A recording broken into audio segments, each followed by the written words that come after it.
Hey everybody, Dr. Diane Mueller here again. We're going to talk about mold mycotoxins, which are the toxins from mold, as well as toxic metals. And we're going to talk about some of the testing on the market for these things. So from a mold or mycotoxin perspective, the best test on the market for this is called the urinary mycotoxin test. This is where we actually test your urine for mold, or the mold toxins, I should say, inside of it. Now, when you get the test back, you will see a lot of different toxins listed, and they will be rated as fine levels, moderate levels, or high levels.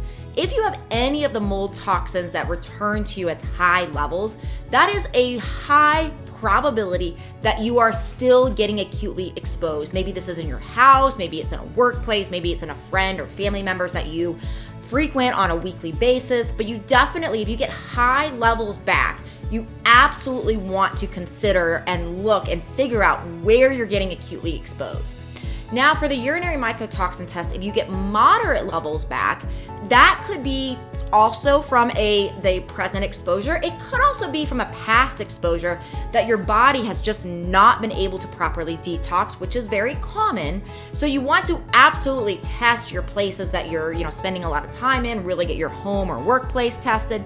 But it is definitely a little bit more likely that what you're dealing with is a past exposure. But if it's those high levels, you absolutely want to figure out where you're getting exposed from, because it's really, really difficult to remove these things, remove the toxins from your body if you're still living or working in a place that you're finding the toxin buildup. In addition to that, the metals testing, there's different tests we can do. So there is a test by Vibrant Wellness that actually combines mold toxins as well as other toxins such as metals. And that test can be great to do. Their mold testing test is top of the line. Their metals testing is decent, but sometimes one of the problems with metals and testing for metals is our cells actually really hold on to metals. Meaning that our metals don't always show up in the blood or in the urine because they live inside of our cells once the exposure has become more chronic.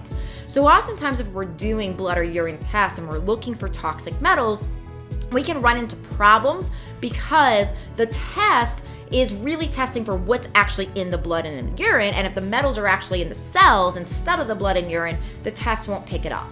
So there's a couple different options with that. One option is you can actually do what's called a provocation type of test. And this means you give an agent, things like DMSO or EDTA are sometimes used. And these types of agents will cause your cells to dump the metals so they actually show up in the blood or the urine.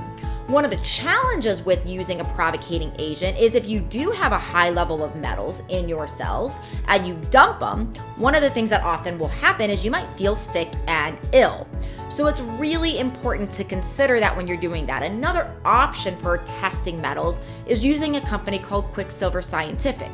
Quicksilver Scientific has a technology that is different than other labs on the market. And so Quicksilver Scientific's technology will actually pick up minute levels of metals that are problems without having to do a provocating agent. So that's a good solution if you don't want to mess with a provocating agent, which typically has to be prescribed and can make you feel really bad. So it is really important and really useful to test for mold and for metals. When we do this, we can tailor the treatment based upon what types of metals or what types of molds you actually have present. And that makes a difference with the treatment. It also can tell us things like how long it's going to take for treatment. If you have a really high level of these toxins in your body, oftentimes you will get sick when you do treatment unless you go really, really slow. So it can give us information around how to pace the supplements or the medications, and that is super wonderful for healing. So that is it for this particular video. If you enjoy this, please subscribe to this channel, and I'll see you in the next one.